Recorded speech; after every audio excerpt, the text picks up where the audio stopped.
One thing that it's important to consider is how you should present your records to the assessor. At university, it's not uncommon that trainees are vivaed very heavily on different aspects of their knowledge or their understanding. But within the scheme for registration, the key thing is that you are showing the assessor through your records your ability. And so it's really important that you present your records in an appropriate way.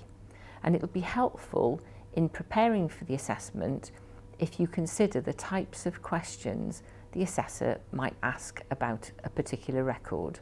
So when you're selecting your records, the first thing you need to check is that you've actually got the patient's consent for the records to be used in the assessment process and that you've noted it on the record. And then you need to consider, well, if I'm using this record as evidence for a particular element of competence, well, why am I using this record? How does it meet the standard that's required? Cross-reference the record with the performance indicators for the particular element of competence that you use in the record as evidence for. And then you can be sure that it meets the standard. And if there are any gaps, you can almost preempt the type of questions that the assessor is going to ask you.